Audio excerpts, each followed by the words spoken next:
Welcome to the Success Inspired Podcast, a business and personal development podcast to help you accomplish more in life and realize your true potential. And now, here is your host, Vid Muller. Hello, everybody. My guest today is a cybersecurity expert, infrastructure engineer, and a cryptocurrency specialist. Originally from Australia, he spent the last 15 years in technology sectors, looking after hotels, casinos, and data centers. He designed, built, and maintained cloud and on-premise infrastructures for large retail, fintech, and hedge funds in the UK, and most recently, the £100 billion SoftBank Vision Fund in Mayfair. His most recent venture is Coinpass, a UK-based crypto exchange endeavoring to build a clean, safe, and transparent way to build digital crypto assets. Please welcome to the show, Jeff Hancock.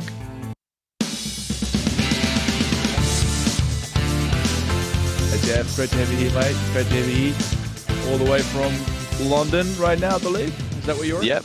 Yeah, sunny morning in London. I say sunny, but it's still brisk. Yeah, nice, yeah.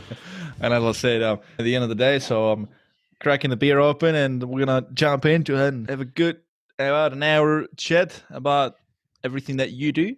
But let's start with your journey, because I'm very interested to know what you guys are doing with Coinpass, and I've got a couple of questions about cryptocurrency and I want to delve into that. But before we delve into it, I would love to know your journey. How did you get to that? Because obviously everybody's got their own path and we don't always start with what we envision to do when we're in our teens. I remember I was pursuing to be a chef one day and I'm not. So keen to share? Yeah, I was always an infrastructure engineer. I was always a tech guy. Back in, I think 2013, I got my first exposure to crypto. About 2013, I'd been in the industry about kind of 12 years. I had never bought a stock, never bought a share, never traded, never had a business, never had a property, nothing like that.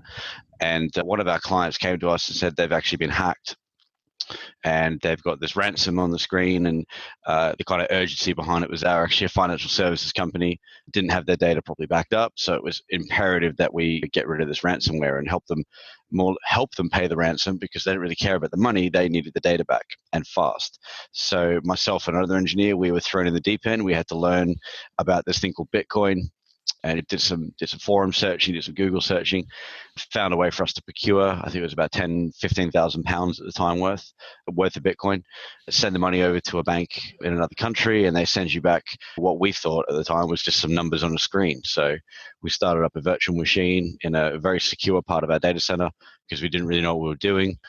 Some numbers appeared on the screen, and then we sent them off to another wallet, which we assumed we'd done the right thing. Yeah, right. And luckily, a day later, we got the encryption key back, and we unlocked this client's data, and they ended up becoming a really good client of ours because we literally saved their bacon. Mm-hmm. At the end of it, we turned the virtual machine off and forgot about it. Through the years, it went down through our backup tiers and our backup storage, ended up on a tape drive, and then eventually got overwritten. And that had the private key, had absolutely everything on it. And we never thought of anything of it again until about 2016 when Bitcoin started to come back into the news a bit. It got over about $1,000. And we thought, what did that wallet still have in it? I can't even remember. But the virtual machine was long gone. So all we had left over was the salty wound emails of what we'd actually exchanged at the time, what we received, and what we paid as a ransom. And there was about 75 Bitcoin left over at that point. So that was, I think, over about 11 million or something at the time, which is a bit heart-wrenching, but we didn't know what we were doing back then. We were just learning the technology. And I think at that point in my career, when I'd never done any other investing before, and I didn't have, I suppose, a thirst behind me for more education, and the people around me at the time, which I think was the bigger play. You always hang out with people that have bigger aspirations than yourself, so you can always level up. I was just in this kind of bubble of just work and go to the pub, and that was it, really. And so I never ever picked up that skill. And then that kind of 2016, that was a big jab right hook about bettering myself and getting my education skill up, not to dwell on past opportunities. It's a cool story. I don't regret one little bit of it. Would that have Bitcoin changed my life? It might have, but I don't think it would have been as a positive way as building something up myself rather than just getting lucky on an exchange rate. So by 2016, 2017, I started looking into property. I got involved in doing some more investing and stocks and shares, a bit of trading, etc. And then 2017 had the opportunity to go and work with SoftBank.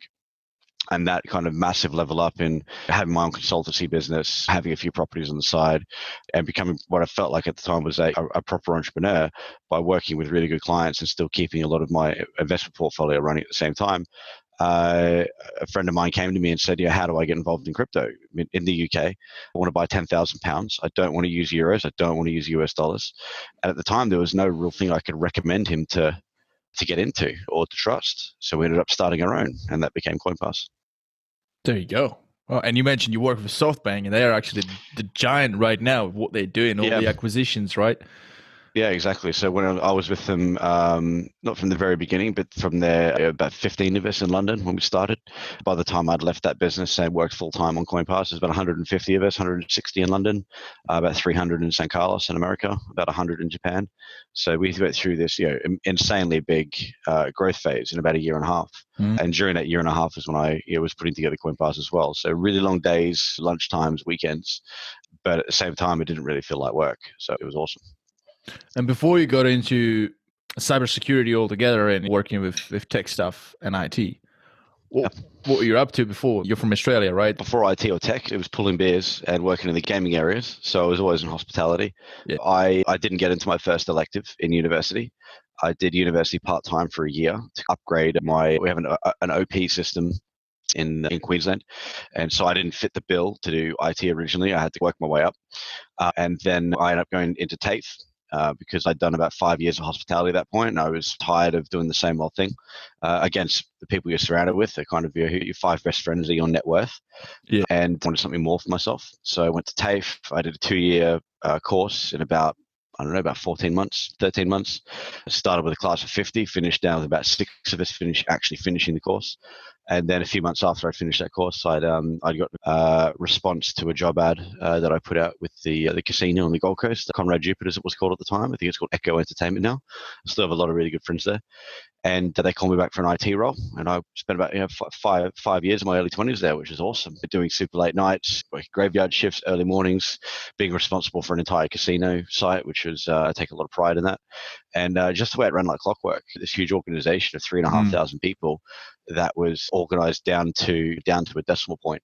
And that really flung me in the deep end, for one, which is awesome. I think you need to be flung in the deep end a few times in your career to really grow, but also being able to add your own flavor to it and also improve certain parts of their business, whether it's on the security side, on the delivery, on a couple of processes you might update. We weren't just running the machine, we were improving the machine as well, which I always took a lot of pride on.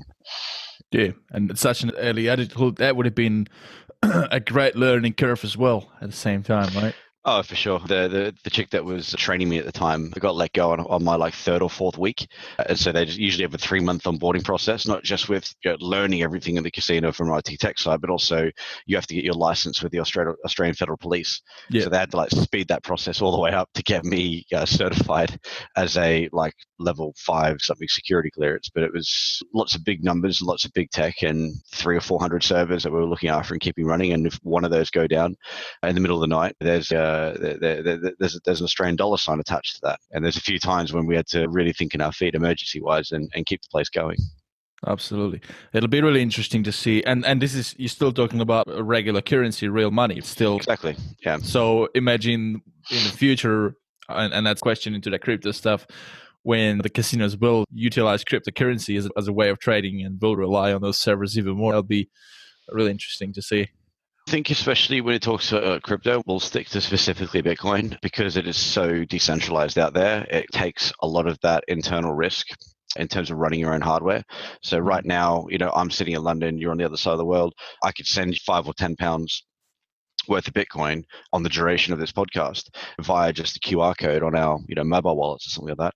And there's no server on my side, there's no server on your side, there's no inter-banking routing connections for the normal banking system, and you will get those funds in less than 10 minutes if we get into the next block. And that kind of thought and concept, it smashes all taught about money and about moving between countries and that kind of stuff, and having something that's truly borderless and truly global that isn't owned or controlled by any kind of one entity, is a lot for some people to take in. Yeah. We'll delve into that in a second because it's also not a lot of people still know about the concept of it. But I was also trying to segue into that story that you told me on that call. I was hoping you want to share that. So I suppose the gap in there that it's talking about now is the gap between how I finished at the casino and ended up in finished in Australia, ended up in the UK. So I've been at the casino about five and a bit years at that point. I hadn't taken a lot of time off. I was getting pushed quite hard to take some annual leave that I'd not taken. We'd gone through a couple of mergers and acquisitions. From the casino outsourced all the IT to a big company called EDS, and then EDS was purchased by HP. So I went through like 3 mergers in 3 years or something like that, and I'd acquired all this bonus annual leave, something like 6 or 8 months worth. And they go, you have to take time off. You have to. And I went, okay, yeah, I'll take. Early 20s, you don't really do a lot of vacationing. You're just grinding, spending your money, etc. And I was building streetcars and going racing, all that kind of stuff. Long story short, I had to take a year off driving semi-voluntarily. And at the end of that, I got my license back. I had to move. I had to do all this other kind of thing. And I wanted to go traveling for 6-8 weeks, finally take some of this annual leave that I'd so rightly deserved and had to take off. And my boss at the time had said, you've survived that many mergers and a couple of redundancies. There's only 2 guys left, you and one other guy, and there's another redundancy package coming in a few months. Why don't you just leave? And I'm like, well, why not just take 6 weeks off and do something fun? They go, when it gets to you and the older guys are going to stay because they've got mortgages and families and responsibility. You're 25. Come on, you should go and see the world. So my boss encouraged me to quit, which is actually the best thing that ever happened. If I'd never quit, I would have bought a house. I would have settled down. I would have not done the things I've done in my life now. So I still have a really special place in my heart for people that, the people that push you outside of your comfort zone. You definitely have to take your hats off to them. So myself and my now CTO, Paul, he'd been in and out of a lot of big contracting roles with the Australian emergency services and networking. And he'd done a bit of traveling through America and through China and stuff. And he was keen on a new adventure. And we were watching, what are those, what's that old movie, Burt Reynolds, at the Cannonball Run, where they race across America. Yeah, in like Lamborghinis and Ferraris and stuff. And there was a few of those going on, like Gumball Rally, etc. We're like, let's find a cheap one of those. Let's find an affordable one. I can't afford a Ferrari right now or a Lambo, but let's find a cheap one. And maybe there's like a charity angle or something. And we did find one at 3 a.m. on a Saturday, as you do. And we called up the organizer in London. We'd like to be a part of this. It's a charity rally. And he goes, you guys understand it's in 7 weeks' time? And I'm like, yeah, sure. He's like, you could be in London in 7 weeks, everything's set up. I'm like, yeah, sure, no problem. So we quit our job, bought a car on the internet, got our visas that we needed for the trip, flew to London, picked up the car.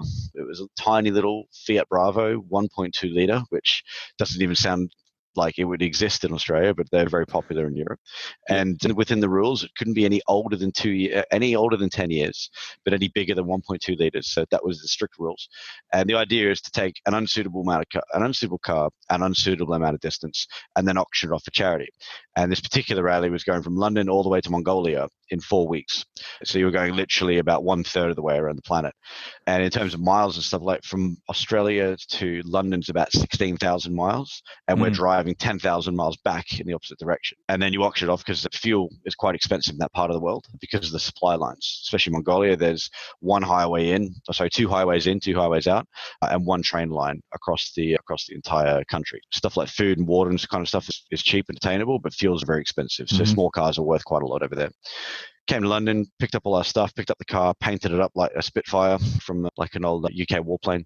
And we drove London down to southern Germany, up into Poland, Czech Republic, all the way up through Lithuania, Latvia in a single night, into Russia. It took us close to a day just to import the car because I don't speak Russian, nor can I write in Russian. So the paperwork was very difficult.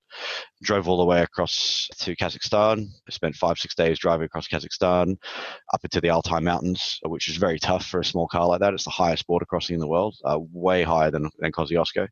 And then, it took us about nearly 2 weeks to cross Mongolia, averaging 12 hours of driving, doing 100 miles a day, maybe, if we're lucky. So Holy it was shit. hard graft, a lot of tires, a lot of blowouts, but sticking safety in numbers, sticking with a convoy of 6 to 8 cars, just to share food, share resources, keep safe, and eventually made it to the end. And some of the best friends that I still have in the UK now are people that we travel with and survive with at that time. What was the biggest takeaway point from you from doing that journey, like driving 100 miles a day? That's a bit of a distance as well. Definitely mental agility. Some of us definitely feel invincible sometimes, and you think, oh, that'll never happen to me. But having mental breakdowns are very, mental breakdowns as well as physical breakdowns are very normal. And as we found towards the end, very healthy to be able to let stuff out and share stuff with one another.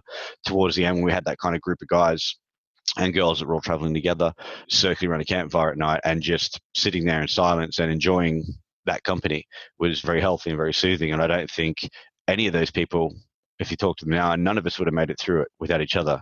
You can't do it solo. You can't drive that kind of distance through those kind of conditions with everything set against you. You've got limited resources, sometimes limited fuel. You're carrying 3 or 4 days worth of fuel with you at all times. You're carrying a week's worth of food with you at all times. If you don't have your best mate covering your back, there's a lot of things against you that not just will end you up in a very difficult position. There's a life element to it. There's a few times where we picked up guys traveling because they'd blown all their tires, had no fuel left, and they could have been picked up by locals. They could have been something even worse happened, but they were really lucky to come across us, and give them fuel, give them all this kind of stuff and help them towards the end. And it wasn't just people on the rally. There was pockets of people we met along the way through some sort of poverty or whatever. You have a really cool t-shirt and that's really cool. You give it to them. We were collecting all this stuff along the way and we were giving it out as towards the end because they needed it more than us. I'm still trying to survive in a foreign country in the middle of a desert where it's 10, 15 degrees during the day, which in the desert doesn't sound that bad, but at night it was like negative 15. Yeah. We were trying, literally in survival mode for some of that. And sometimes you still feel like you've got more than some of these other people and you need to give back. And that's probably one of the biggest things we took out of it, is that you're just one person at the end of the day, but you have the power and the ability to give literally only a little piece of yourself to dozens of people, and you can change their life for the better. That's the biggest thing we took out of it. Not just the money we raised for the charity. Like, we bought the car for 500 quid and we auctioned it off for nearly 1,500 pounds. Plus the fundraising money we did was about another £1,000. And that went all into a very noble charity for that year. It was a Christina Noble children's charity, which deals with sex trafficking in Southeast Asia. And that particular year, 400 teams started and about 200 teams finished, and we raised, close to £4 million for this particular charity, doing something that, it was fun, not just the money side. We helped a lot of people along the way as well. One particular rule of the rally that I quite liked, which we didn't do that year, which I wish we had, was you can take a car that was 10 years old, 1.2 litre, or you can take a service vehicle like an ambulance or a fire truck. And that helps the emergency services in Mongolia, in that country. And the statistic was, we happened to do it on the biggest year in history. So they haven't had rallies that big since ours. But there was something like, 50 ambulances that did it. And they said if all 50 of those ambulances make it to the finish line, and I think a vast majority of them did, it said it would double the amount of ambulances in the entire country. Holy shit. The entire country. So there's less than 50 ambulances in Mongolia before we started. And I think something like 42 made it or something like that. And that's a huge impact to that country now, bringing that much just utility equipment. And while we didn't drive the ambulance or do the other kind of stuff like that, it's quite cool that the year that I did it, in 2010, was one of the biggest defining years in terms of money raised and also utility vehicles brought to Mongolia. And I still love sharing that kind of story with people because I'm exceptionally proud of it. No, that's a great story. And I think it's good to see that more and more businesses are getting involved with being more than just a commercial business, leave more of a legacy, helping less fortunate. A good example is the B1G1 organization. I'm not sure if you're aware of that one. Yeah, I've met the founder a few times for a few events here in London. And we've talked a few times on how we can collaborate a little bit more, and on an education side as well as on a monetary side as well. Through our next financial year, we're looking at reaching out to a few more of those kind of organizations that really have a compounding effect, which I really like. We're very strong on the education side. Love sharing, love doing content like this. We're looking at a few gateways into a few organizations, universities here in the UK, to start giving some more of our information back and trying to help those kind of courses, because there's a lot more interest around crypto and blockchain now, not just for the monetary value, but the technical way which can improve a lot of stuff in the future. Now, let's unpack that a little bit. For those listening, if they're hearing, about this for the first time, or may have heard about it for a while, about that, the term thrown around, the blockchain. What is a blockchain in simple terms? What does that do? How does it work? So think of like a blockchain like a massive Google sheet that everyone can read. So like a big shared spreadsheet. But once a line is written to it, it cannot be unwritten. So it's immutable. It's there forever. But it's completely transparent. So you can read every single transaction that's ever happened on that blockchain. So if I send you a $5 and then you send it to your mate Bill and then he sends it to his friend Jane, all of those transactions will be recorded there in real time. Now, if you think of that spreadsheet like a massive database, right? It's there to be to collate data and for everyone to read and write the same amount of data, the same data set at all times. Is that when it comes to, say, if you use your bank card to buy something, right? The merchant will check with the bank, and the bank will say, yes, that person has enough money, you can do the transaction. And that's very one-sided, because at any time that bank could say, actually, there's a problem with this person's account, don't let them have access to their money. And that happens all the time, really, in banking, right? Now, with a blockchain, especially specifically the Bitcoin blockchain, that merchant can go to a decentralized network that's got hundreds and hundreds of thousands of nodes out there, and it can ask many nodes, has this person got $10 in their account? And it's getting a unanimous decision among all the nodes and all the participants to say, yes, that person has the money in their account. Yes, you can do that transaction. If one rogue player puts their hand up and says, no, there's not enough money in that account, the rest of the nodes will outvote them and say, no, you've got the wrong information. All of us are looking at a copy of this big spreadsheet, and all of us agree that all the data is the same. And that's how you get a consensus between all of those nodes. And because it's completely decentralized, anyone can be on the Bitcoin network. You can fire up a laptop or a more powerful machine, and you can be a part of that network. You might not have the same input power as some of the bigger players, but you can still contribute to that decentralized network as if you were anyone in the real world. Mm-hmm. So let's talk about that, because there's two things to it. One is you could just be an investor. You could just be investing in Bitcoin and just do that, or three options actually. One, you could be investing. One, you could be using simply as a payment option online, like a more secure or more of a private option.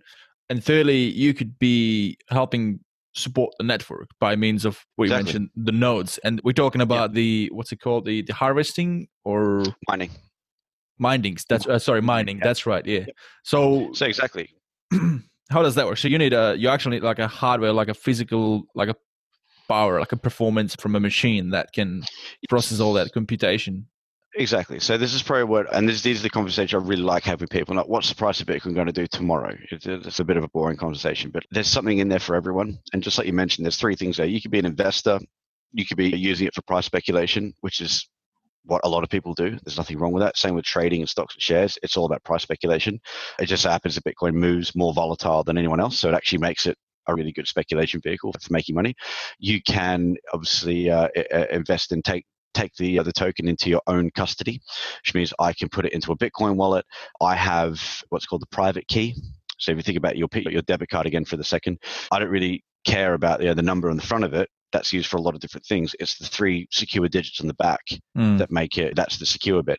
So if you think about the number on the front is the public key, anyone can send me money to that number if they know that number on the front, but the private key is the number on the back, and that's the secure bit that only I know.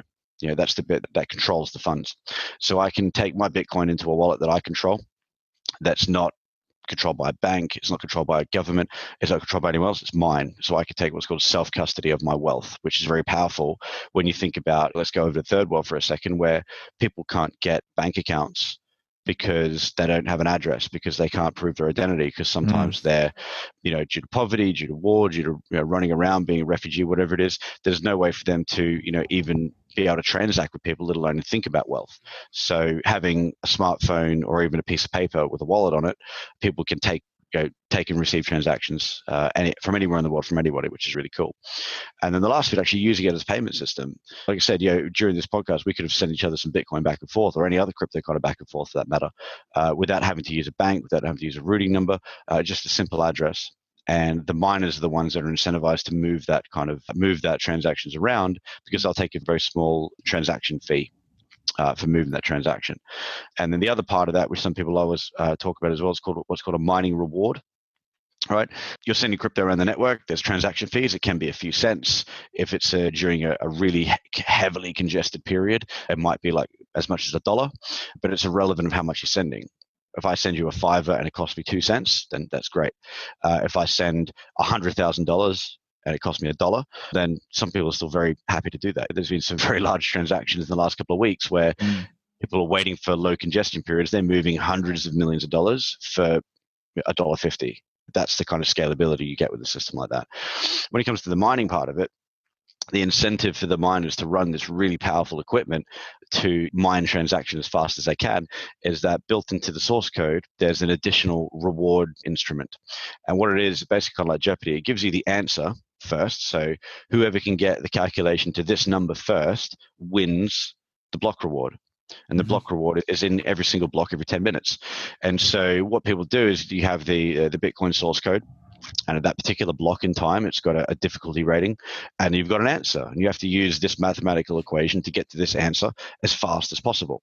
And whoever gets that answer first on that particular block will unlock the 6 or so Bitcoin per block. And that's basically it. You're solving a mathematical equation as quickly as possible and getting rewarded for that. And recently in May this year, as in 2 months ago, that reward halved. So it used to be 12 Bitcoin per block. Now it's only 6 Bitcoin per block, but they still have to do the same amount of work, and it actually will get harder over time. So if you think about supply and demand, what does that do to the price? What does that do to everything else in the network? If people have to work the same amount, but you get paid half as much. You want that price of Bitcoin to go up.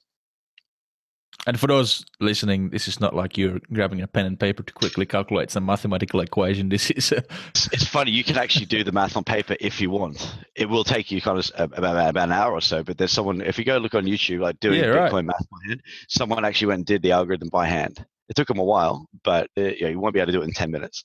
But it is actually interesting. You use the source code, you understand it, you could fill it out in with hand math. Apparently, I haven't done it, but.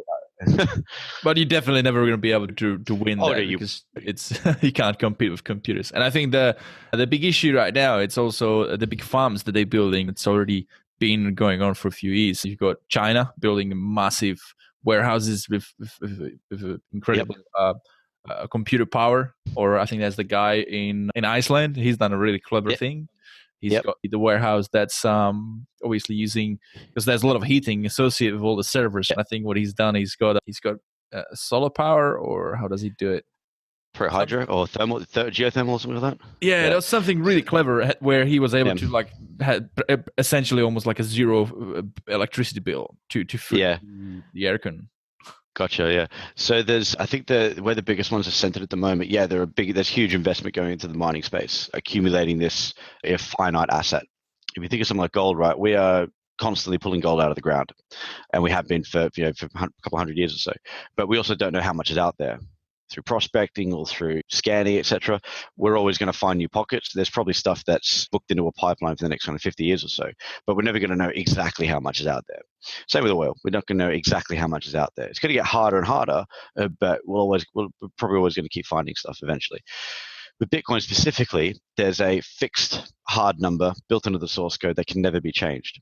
Unless that a single person were to control more than 51% of the network, which at this point in time in future is pretty much impossible, because the way the mining power goes and the way it's distributed between these different pools, which are all competitors, it's near impossible for the Bitcoin chain to be, which is the most secure chain out there, to be controlled 51% by one single entity. It just won't happen. And that maximum supply is 21 million. We've already mined 18.5 million to this date. It will get progressively harder and harder, and we'll start seeing this kind of diminishing returns. It's projected about 120 years from now, they'll mine the last Bitcoin, but the block reward at that time will be so small that Bitcoin has a projected price in order to still be viable to even be in the business at that point in time. And the guys that benefit from the most are the ones that have power subsidies. Hydroelectric power is very cheap in places like China. Obviously, geothermal and other kind of green energies in those other countries are exceptionally cheap to run. And I think as we invest more in renewables and more into solar, more into others, and the technology keeps going up and up, that there'll be an even bigger use case for cryptocurrency and, I suppose, proof of work style algorithms like Bitcoin to replace some other currencies in the future, or be some sort of reserve currency in some way, because it doesn't rely on, let's say, central banks and governments, and it's running on clean energy, so it's basically carbon neutral. There's been a lot of papers out there about how much energy cryptos do use, which is an unfair poking stick. It uses more energy than Sweden. Okay, but it also uses less energy than every standby little LED light on every TV in America. So what's the comparison there? And also, if you think about the banking system, it's the heaviest carbon footprint industry in the world. anywhere. So think about every building in New York and London and every other city in the world that runs right. the banking system. Yeah, because there is no physical place to go for a Bitcoin. It's all virtual. No, it's all virtual, but the energy it takes to run that network is absolutely minuscule compared to what does the banking system consume in terms of energy? You can't even forecast that properly because it's just the biggest. You put it together. What does the banking system use in terms of run banks? And also, like on the simple terms, how many times you've got a computer running in a sleep mode, still taking electricity, that you can purpose that time towards mining, where you're away from. Towards exactly. So there's a lot of other things that use standby energy for crypto or for blockchain. So there's a lot of other ones out there, similar to Amazon AWS, like a data center service, where you could contribute your spare. Sorry about the sneeze. You can contribute your spare CPU cycles to be a big decentralized data center and get paid for that. You get paid in a native token. And people can run their AI simulations, they can run their rendering work, they can run any kind of job they want for a fraction of the price it would cost to use something like Amazon or Microsoft. And they can use these decentralized networks that have hundreds of thousands of people with their laptops, their graphics cards, their gaming machines, earning additional tokens on the side for essentially, they might leave the node running while they're actually working. And they say, well, give 25% of my CPU power to this decentralized network, and I can still work just fine because I've got a powerful machine. I don't need all of it all the time. Mm-hmm. Now, is it true that over time you also need more and more powerful machine in order to compete? If you want to compete at that kind of level, then yes, there are newer machines always coming out. You can be for about $500, you can get a very cheap little standalone device, or you can run it even on your own machine, and you can be what's called a verifier. So you just verify transactions. So you're not part of the mining process, and you're not part of the not taking a transaction fee, but you're helping strengthen the network by being a verifier, and that's how you can still be a part of it. In terms of being competitive in order to mine Bitcoin for a Bitcoin reward, then yes, you need a serious level investment via what's called an ASCII miner, a ASIC, and those specific hardware is designed to do a huge amount of throughput with just one specific purpose to move Bitcoin transactions and mine as fast as possible. So down to the circuit board, down to the chip, the software comes on, it's dedicated for that. But there are factories out there, they've got 100,000 of these things sitting on a shelf, all configured to run with one specific pool. If you're interested in mining and specifically Bitcoin, you can participate and be a part of the evolution, or you can actually put your hardware into a larger pool that share all those rewards together. Mm-hmm. Oh, okay, yes. Yeah, so you can, like, I could be using my MacBook Pro in together with thousands of other people, and it would and it's still it's still anonymous as well. So you're just one node in that big long list, and if that node happens to unlock the reward, then that say 6 Bitcoin is shared between all of the people compared to how much power you're putting in. So you might be putting in 1,000 gigahertz or whatever number is, just make up a number. The person beside you puts in 2,000 gigahertz, so they're going to get a slightly bigger allocation than you will, but it's all shared out evenly in real time. Okay, that's cool. So now, if we had to summarize it, Bitcoin is a form of cryptocurrency or one of the cryptocurrencies. Blockchain is a system; it's a computation calculation system, a technology, right? Yeah. Now, you talked about it's been decentralized and nobody controls it, but at the same time, it controls itself. So, correct. Nobody owns it. But think about it, when no one owns it, it's a piece of software that you can go and look at, you can read it, you can audit it, you can make your own changes to it and make your own blockchain. You can make your own Bitcoin chain in your own house if you want to. But what's the incentive for someone else to use it? Now, Bitcoin is the oldest and the first one around. So it's the Ford Model T. It's the Genesis. Is that people want it because there's a supply and demand. It's the first one, so everyone knows it. The technology it's built on, it's not the fastest blockchain around, but everyone seems to understand it as a brand, as the first one there. You go a layer deeper, Ethereum is still a blockchain. It has blocks in sequential order, so blocks in a chain.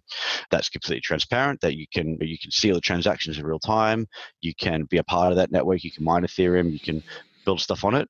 But Ethereum's difference is that you can actually add automated kind of what they call smart contracts on top of that. So when this happens, do this. When I get this much of a transaction, then go and do this and move it to here, etc. So you can start creating an automated pattern on top of that. And there are a lot of other tokens in the space doing very similar things, or even doing more advanced things than that. Talking with IoT, talking with traditional banking, all of these different things that people are building on these blockchains. The reason they're building it on a blockchain opposed to a normal, say, AWS, Amazon server instance or a database, etc., is that everybody can see the same data at the same time. Everybody can collaborate in an anonymous and secure way, and everyone can trust these public blockchains because it's not controlled by a central entity that has influence over it. Everybody in this kind of decentralized anonymous community can all rely on it at the same time because everybody can see the source code and everyone understands it. If there's a bad actor or a bad player, you can see those people in real time and they get dropped off the network. So it's almost like what is it like? It's it's not like a society, if you want to call it that. What the one interesting fact about all this is that I think is the validation process, where it's you can't really hack it. It's not like you can hack to someone's server or someone's computer, because even if you did, there is copies of that same information everywhere else, and so it's essentially unbreakable. There's not one target. There's like hundreds of thousands of targets. If you were to try to take down the Ethereum network or the Bitcoin network, it would be nearly impossible. And I think governments and central banks are starting to catch on to this, that they could go and shut down a Bitcoin mine in their country, and the hash rate will go from here to here, and another mine will pop up somewhere else. It's one of those unstoppable forces. They could try and regulate the endpoints, people getting in and out of that network, but running a blockchain protocol and being a part of that protocol globally, it's one of those unstoppable force things, which kind of it's forcing a lot of people to change their narrative on, we can't keep it inside of our border, we can't regulate it, people want to use it, it cuts out middlemen, it promotes transparency, it gets rid of waste. There's a lot of really good things going here that we can benefit from, whether it's supply chain, whether it's banking, whether it's finance, whether it's getting aid to the right people at the right time, whether it's ID verification. There's a lot of really good things there. It's just catching the old world up to the new world of when Wall Street went from paper trading to electronic trading. It used to take about 5 or 6 days to settle a big trade between big banks, and that went from 5 days down to 2. And everyone lost their freaking minds.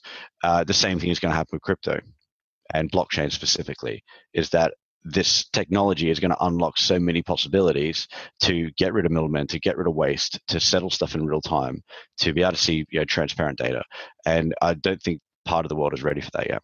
I like the part about the validation also from, like what you said, checking people's IDs or even contracts, where it's, say you close a new deal, you sign a dotted line, but it's like an electronic contract. And that contract, once it becomes part of the blockchain, you can't unbreak it. So then nobody can come back and say, oh, that contract never happened. No, it did. Yep. And it's part of the chain now. And then when you start interacting that chain with the real world, a really cool example of this I've seen, and I can't remember the name of it, but if you Google it, you will find it very quickly. And it was basically an insurance policy, which is a smart contract on top of Ethereum. And it basically meant if your flight didn't leave and arrive when it was supposed to within about a 10-minute window, you would get a portion of that insurance policy back. So if you're on a business trip and if you leave 20 minutes late or it gets delayed or whatever, and subsequently you have incurred costs, you could actually choose the size of your insurance policy. So like, I'm going to put in $400 on this insurance policy, and if they do what they say they're going to do, then I will get a little bit of that back, and the contract, the airline keeps the rest of it. But if I'm delayed by X amount, which you within the rules of this contract that you define, if it's 60 minutes, 40 minutes, whatever, I get the full 400. So the participants can see the funds there, they're locked, so I can't renege on the contract. If the flight takes off 20 minutes late and arrives 20 minutes late, those full amount of funds and a bonus is going to come back to me. But if they do exactly what they say they're going to do on this insurance policy, I've got to pay a small premium for that, but I'm getting exactly what I paid for. And that's two participants shaking hands on a deal, and the funds are locked with a bit of source code, and nobody can touch it until something feeding in, what we call these oracles, bits of real data that can't be influenced. So I can't lie to you about the weather because it's the weather. And there's weather temperature probes everywhere that'll prove me wrong. So those kind of oracles will feed in data into the blockchain to say, yes, this actually happened. And you and me can't influence that. So when a flight takes off and when it lands, there's a lot of factors in there between the FAA, between satellites, radars, and which become that source of truth, which actually say, yeah, that flight took over and left at the right time and landed at the right time in the right place. So if there's a smart contract built on that information, say, if you fail that, I get money.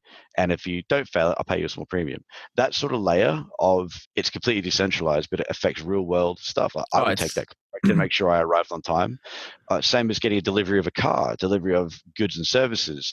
Did this coffee actually come from Guatemala? That kind of stuff is really interesting when you start putting this completely trustworthy and validation layer on top of that. Yeah, it's excellent. And two key things I'm getting from this is one, that will speed up the process of you getting that money. And the second, no, like reduced need for litigation, especially in insurance, having to go and deal with the lawyers and the lengthy process before you. Yeah.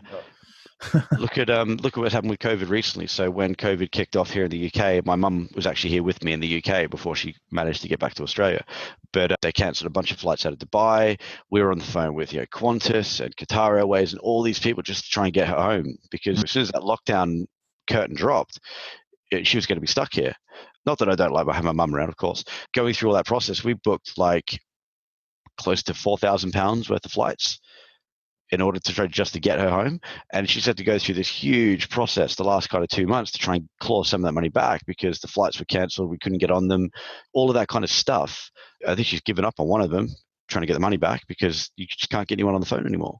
She's happy to be home and be safe, but push comes to shove, what's more valuable, your time or getting on with your life, or trying to claw back some money that was yours in the first place?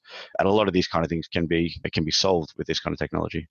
Mm-hmm. Yeah, no, I can definitely relate to that experience because I know I was in Czech Republic in February, just visiting my family, my partner, and it was our flight was literally the day before the Czech government closed. Wow. So we just made it. But even then, like our flight was canceled altogether, and it was very difficult. Like we were supposed to fly through South Korea, and then we were told, just go to the airport and there's going to be somebody from a South Korean airline. You talk to them and there was nobody there and you didn't know who to talk to, and it was chaos. Yeah. It was chaos. Yeah, I had a very similar thing coming back from Paris. They basically said they're going to close the country tomorrow. Are you on the next train? I'm like, no, I've got a train booked for 3 days from now. And they go, yeah, I'd go sort that out. And we went down to the train station in Paris, and they literally said, just grab your bags, get on the next one. Don't just give us your passport, give us your name, give us your email address. Do you have a ticket? I was like, I've got a ticket in 3 days. They never asked for it. They might have checked it in the system, but they didn't ask for any money, nothing like that. Just move these people on. And that was, okay, this is real now. Eurostar are shelling out hundreds of thousands of pounds just getting people across the channel as fast as possible. And yeah, it was a very chaotic time. Yeah, absolutely. It's a stressful time. Now, one of the good things to do when we're stressed, we go and exercise. What do you do to keep yourself fit and healthy, Jeff? So I live on the river here in London when the weather's good enough. Obviously doing some running on the river was always really good fun. I definitely into weights and gym. I obviously can't do that at the moment, so I'm back to home exercise. But used to do quite a lot of the adventure races, the adventure runs, like Tough Mudder, mud runs, those kind of things. They're awesome. Yeah. And I don't do it enough anymore, but I got into boxing quite heavily for a couple of years. Did a charity fight night. I will say this, there are much less stressful ways of raising money for charity than getting punched in the face, but it is really good exercise. So I'd say boxing is probably one of the top ones if you can make the time investment and the commitment to it. Absolutely. You're killing two birds with one stone as well. You get to improve your fitness and hit stuff. And learn the skill. Pretty valuable. Yeah, there's actually there's a lot more to it than just sitting there and punching a bag. The way you move your shoulders and your hips, and it actually all of it starts in your feet, which I didn't know until you got proper training. Movements in your feet, which is how you counter your opponents and stuff like that. It's almost like a life skill. I think everyone should try it at least once. Even if you don't do the sparring, you just do the glove work. It is it's a really good skill to learn. And the good thing about these type of activities, which involve more coordination, more control and a bit more complex sort of thinking as well, is that they not only improve your fitness and well-being, but they actually, and there is new studies coming out about the benefits of fitness on your cognitive functioning, on your brain, and actual like neuroplasticity and that sort of stuff. It's really interesting. So I've actually banned myself when I was at the gym. I couldn't take my phone with me anymore. And I had to listen to the music at the gym, which sometimes is horrible. But I would be constantly taking notes because I'd be getting all these, flushing out these ideas or solutions or whatever it was while at the gym. And I wasn't getting a full workout in sometimes because I was putting it into our Slack chat and typing a message, and then you get distracted. And just say getting those juices flowing is key, I think, not only to clear thinking and mental wellness, but I think also just for business. You'll figure out a new product, a new way to connect with people, a problem that you might be having, a troubled email that you don't want to answer. A lot of that stuff just pops in your head when you get the juices flowing properly. Absolutely. Now, you've launched Coinpass and you're a CEO there, right? So big responsibility through the day, lots of little... Just through the days, like night and day and weekend. So again, right, going and exercising, it's another really good buffer to be able to perform. Definitely. I think exercise, and I'd say sleep even more. I think sleep gets a big underrated part of a lot of people's lifestyle. Getting stuff done and working for the sake of working is not going to get you results. You need to have a healthy balance between obviously your food relationship, your water intake, sleep, and exercise. And some people think that's a huge commitment. How do you fit in all the other work? And what happens is that all of the non-important stuff drops off, and you only have the focus stuff that's important. And all of those things that you think you need to do about, I need to follow up every single LinkedIn lead that I get. I need to follow up every single message that I get. I need to follow up every single email that comes in. You start dropping it off because a lot of that stuff that's coming into your life is usually a lot of noise anyway. When you start being really specific with your time, really specific with the focus and attention of what you need right now or what you need in a week, 2 weeks, whatever your strategy is going to be, it becomes very easy to follow. I haven't really gotten to the point of the Tim Ferriss 4-hour work week just yet. I have to do a little bit more than 4 hours of work per week. But as you start to, scale up and start to get a team behind you and you focus on leveling that team up as fast as possible, you stop being the one-man band. You have to promote online and get people to come. You have to do the ticket sales and you have to seat everybody. Then you got to play the song and then get your reviews and feedback. You start to move to a bit of a conductor role where someone else is selling the tickets, someone else is sitting everyone down. You're just focused on playing really good music. And then eventually you can actually sit in the audience and listen to your own music and watch it develop by itself. And that's something that I've learned, I think, through my time of being a solopreneur, having a couple of properties, dealing with agents, dealing with banks and doing everything yourself, to being a part of a huge machine like a casino or like SoftBank. And to the point where we're at Coinpass now, we've actually picked up 5 staff during this kind of COVID pandemic, which I didn't think was going to happen. I thought we were going to have to harden up and contract, but we're at nearly 19 people now. And a lot of my time goes into driving new processes into the team. All the tweaking and all of the adjustment to the processes are actually done by the team. Yeah. So we use internal feedback processes to did that work, could it be done better? And I focus on getting the team to talk to each other really effectively. And are we doing something that's wasteful? Are we building the best product possible? How are we solving problems that are coming in? And how is that flow of information stopping people in their tracks? So are our compliance team too data heavy on everything that comes in, or do they only need to see 10% of it? That's the kind of measurements that we do internally to make sure everyone's seeing what they need to see. There's no double compounding on doing the work twice, and that there's really effective means of communication. And that's by far allowed us to grow the way we've grown over the last 12 months. I love it. I'm hearing a lot of proactive type of task. It's always proactive. You can be reactive, you can still do that, but you cannot run a 100% reactive business. It's just too stressful. You lose track of the market, you lose track of your competitors, and there are simply not enough hours in the day. You cannot do it by yourself. Yeah. And there's nothing, and some people think they can do everything themselves, and that's how you end up getting health issues. A strong business is built on team. It's not built on person.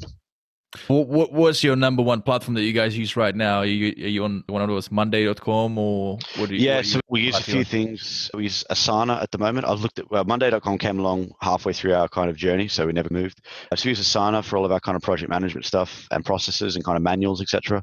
We're using Slack for all of our internal communications. That may run. Microsoft Teams has really improved over the last kind of 6 to 12 months, and we may move across to Teams purely because there's a few extra things in there that Slack doesn't have. But we're exceptionally happy with Slack. A lot of our development workflows come into Slack. A lot of our support workflows come into Slack, and just general alerting, which is really good to have. You can mute all the stuff you don't need to see. So if I need a focus time, I mute everything I don't need to see, and then I come out of that focus time. I get back into operations and marketing and support and stuff like that. And then just be able to check in with people, do your video conferencing, do your screen sharing. If it takes longer than a couple of sentences, you jump on a call. And by far, probably my biggest pet peeve, I hate because I did it for 12 years, keeping everything off email, only engaging with a couple of clients here and there and booking some meetings and stuff like that. I stay off email as much as possible. Yeah, no, that's a good way to do it, because again, that's where you start getting into, getting all that reactivity when you start getting tons of emails. You have to just, If you, I think it stuck with me. It was it was a finance director. There was a finance director back at the casino, and he said to me, I think it was like my second or third year in tech, it is your inbox is someone else's problem waiting to be answered. I'm like, it's really interesting. So if I send an email to someone saying, la la la, how are you doing? Let's set up a call, or let's do this, or can you help me? I'm shifting everything that I need onto someone else, and I'm waiting for it to come back to me. If you be really proactive and you're like, I can do this for you, etc., let's solve a problem, you probably get an email reply. But if you're giving it onto someone else, you are literally shifting your problem onto someone else's inbox. So that's why it takes such a low priority in my life. Yeah, absolutely. And a good example with scheduling calls and that sort of, that's one of those things where you definitely don't need, you can totally automate it these days. Oh yeah. So we're both on Calendly, etc. So yeah, book a time. Here are my slots. And you have a specific thing. So if I'm doing podcast calls, 10-minute interview, or you're doing the half an hour record, they're two different workflows, and they can run by themselves. And more to the point, they can be run by a team or a PA. There's a whole bunch of other stuff that comes in between, like you say, you set up, are you recording, is it online, etc. All of that stuff doesn't have to be in front of you. All of that can be done by someone else or by tech. Yeah. But the good thing was, like, I was just able to send you a link. You were able to look up a time, and then you got the reminders as well. So I don't have to I don't have to chase anybody up or remind anybody up. It's stuff like this, and what the future is ahead lies for us in terms of the AI stuff. It's just going to be even better. Yeah, on that kind of point, when it comes to AI stuff, it could be finding more guests or more leads and stuff like that. Getting out to a wider network of people is a trick, I suppose, in business. But there's other ways that can be done for you as well. If you have a really good content set and you put that into some sort of AI engine that goes and finds you more content to make with more guests, that's something that can be really helpful to your business. Do you know about anything like that? It's not. I know a couple of people that are very deep into it, and then I can have a conversation about it, but I don't pretend to understand it. No, I think it's very cool. I think all AI at the moment is basically machine learning. So you put info in, it'll run it through its algo, hundreds of thousands of times, and it will give you an output. But they are not, and they're using the output to then learn again and again. But they are not sentient, and they're not self-learning, and they're not self-improving. And I think we get to the self-improvement bit, that's where it will start to really level up. But at the moment, a lot of machine learning, AI, is based on putting as much input as possible, running all the permutations, getting a result, and then running it again. A really good example of this is I can't remember the name of it, but there's an AI that runs on a game called StarCraft, competitive real-time strategy. And you can basically subscribe to it saying, yes, I'm happy for my games to be put into the AI to make it better. And it uses, say, a replay of a game. It might be 5, 10, 15 minutes long, and it will take all the input of all the moves and all the clicks that happen during that game, and it will push it through its algorithm, and it will play that same game like 1 million times. Out of all the permutations that could have happened in that 5-10 minute game, it'll run all the permutations, and it will learn from it. It'll learn the strategies, it'll learn the vehicles, it'll learn the units, all that kind of stuff, all the economic parts of it, and it will build its own strategy, like the best strategy for that particular map, for that particular person, for all that kind of stuff. And it's at the point now where a lot of professionals are having a hard time beating it, because it's seen that strategy 60 million times before. It's seen that economic point in time where it's got 50 units on the field, it's building 12, it's got this many minerals in the bank. It's played that game millions of times, and it knows what to do next. And that's a really cool application of getting more and more data in, it running all the permutations and coming out with the result, and then playing itself again. And that's self-learning, and it's getting, but it's not saying, cool, I'm going to then take all this research and I'm going to put it onto another game now. That's the next step, and next evolution for that type of AI. Yeah, and as long as it all stays under control. There was a case, I'm not sure if it's true, but I've heard when Microsoft and IBM or who it was, they were doing some research on that, and they got 2 supercomputers, and then they started create their own language.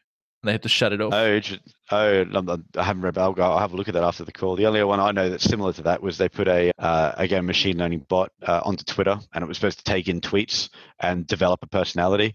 And unfortunately, the internet happened, as I like to call it, and it came out as like a narcissistic goth Nazi, something, all these like really random things. People were just throwing a lot of hate tweets at it, and it was taking this in and forming this personality while doing research at the same time. I think they shut it off after like 5 or 6 hours.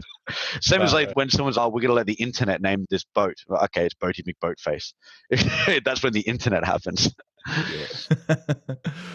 Jeff, let's wrap it up. Let's talk about back to your business. So any advice that you'd like to give somebody starting a business? Anyone starting a business, find an audience of one anywhere in the world. If you want to open something super local that's making cookies for this particular street corner, that's fine. There's nothing wrong with that, and don't let anyone ever tell you any different. But think about who else might want that cookie on the other side of the world. So you need to build a business for an audience of one, but that one person could be anywhere in the world. So if you act global, but think local with really good service, don't try to undercut all your competition by half straight away, because you'll find the margins don't stretch far enough for you to make any sort of living. A business is supposed to complement your lifestyle, not replace it. And in the early days, it will feel like it's replaced everything from your family, your friends, your bank balance, all that kind of stuff. And it is a really hard slog. It is not as easy as a lot of guys make it look online. But make sure it's got some sort of scale to it, and you will not get it right the first time. I suppose the real trick of it is getting to the point where you have a team behind you, whether it's just one other person or one or two other people. And there will be a point where you have a bit of a breakdown, say, how am I going to pay these people this month? And you will start to put other people first. And it's an interesting narrative when you started this business for yourself to either get rich or to get something or to get whatever it is. There's nothing wrong with wanting to be rich and wanting to have some sort of greed, because that pushes you outside of your circle. It just depends on why you want it. And I think that comes into another bit of why you're doing what you're doing. Have a really clear picture on why. I want to have a lifestyle for my family that's really healthy, and that we have the opportunity to travel and have the opportunity to see the things I've seen in my life, and be able to, at the drop of a hat, go and do what we want. That's my reason why. Being able to pick up and go see my mum in Australia whenever I want now is more of does the business need me for something strategic, but it's not a money thing, and I don't have to ask for permission. And those were my two big goals when I had my first consultancy business, is that I want to make enough money per month that I can take a month off work or consulting if I want, go see my family when I want, or potentially take a weekend trip when I want. And what started happening is that I started prioritizing that stuff in a different order, and none of them were connected to money anymore. Money was a byproduct. And I think having those fundamentals is probably the most important thing when starting a business. Yeah, absolutely. Now, I can definitely relate to this one, because for me, starting this podcast, it's definitely a lifestyle goal for me and for my partner.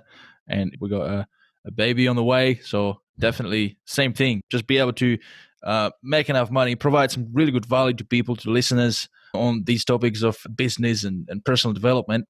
And if I can develop some sort of way to monetize on it and generates revenue to, pay the bills, it's great. And again, Exactly. just like yourself, living on the other side of the world where your family is on the other one, you want to be able to go whenever you want to, go and see them. Yeah, for sure. For sure. So I've got my cousins and second cousins down in Sydney. So I send a London care package once a year to Sydney from Australia. And they're like seeing all the stamps and all the stuff gets added to it along the way. And this guy's only a box about this big, 50, 60 quid. But that's something that I do every single year. And sometimes I'll actually, by surprise, I'll turn up in Sydney for Christmas and won't tell anyone. And that's just something that I like doing. So they unwrap in the box and then I'm sitting beside it. Or I've done it a few times with mum and said, I'm going to be there on like Thursday the 7th. And I turn up like a week early or something like that at her work, and then take it for lunch. Those are some of the really special byproducts that come from having complete control over your time, because you can't buy that back. And having complete control over when you go and when you want to do stuff. So setting yourself a trajectory and a goal is great. Not hitting the goal is not the end of the world. I want to be a millionaire within a year.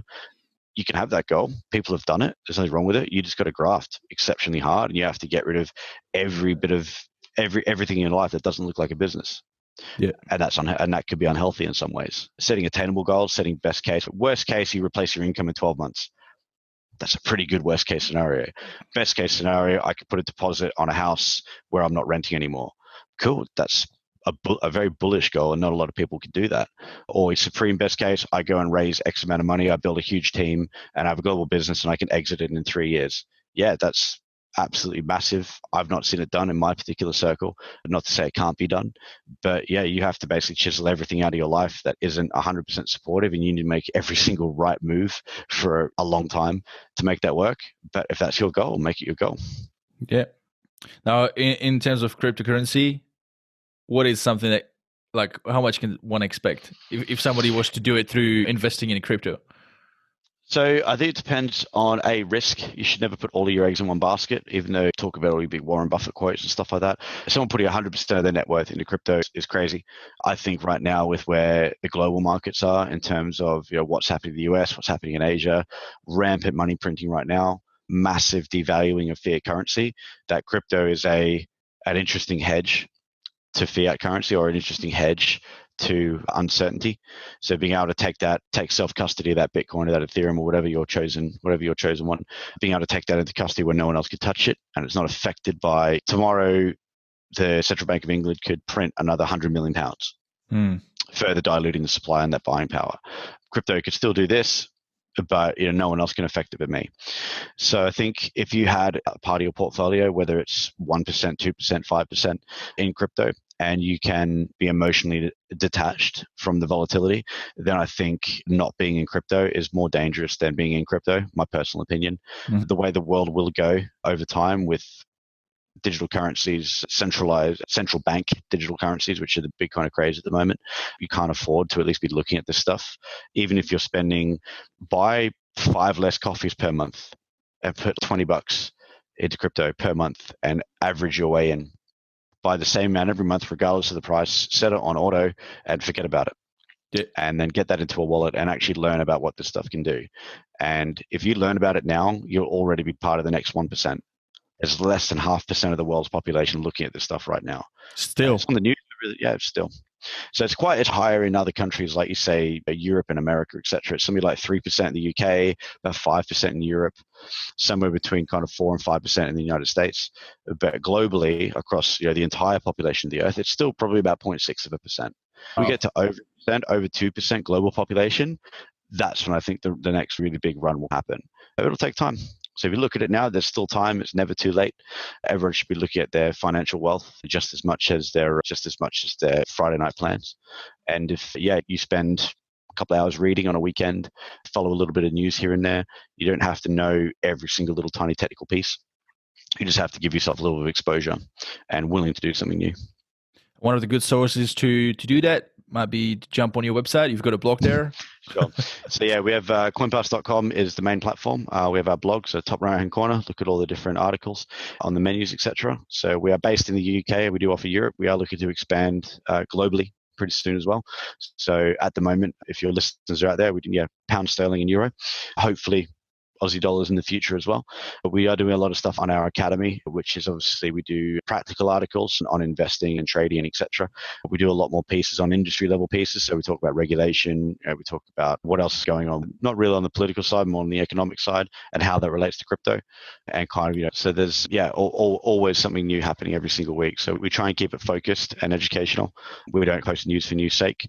And we kind of work with our partners in our ecosystem as well. So we work with a lot of other London businesses and European partners as well.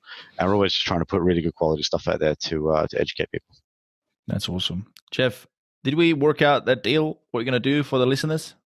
Yeah, so we have a new referral schedule coming out really soon. Hopefully by the time this airs, that when you put in your first deposit, you will get a deposit bonus, and anyone that is referred or you refer your friends, you will get 20% of their fees. So you can come on, you can buy a little bit of crypto, you can learn a little bit, and you tell a few of your friends, and they do the same thing, you'll get a portion of their fees, and that'll all be on the website and on the back of this podcast. Excellent. Jeff, it's been super informative learning not only about crypto, but also about your journey as a business owner, and a lot of value bombs there for everybody. So once again, thank you for being on the show, and I look forward to hopefully catch up on another episode. We can delve more into crypto stuff and unpack some news by then. Awesome. Thank you very much. Appreciate the time, and thank you to all the listeners. Have a great day.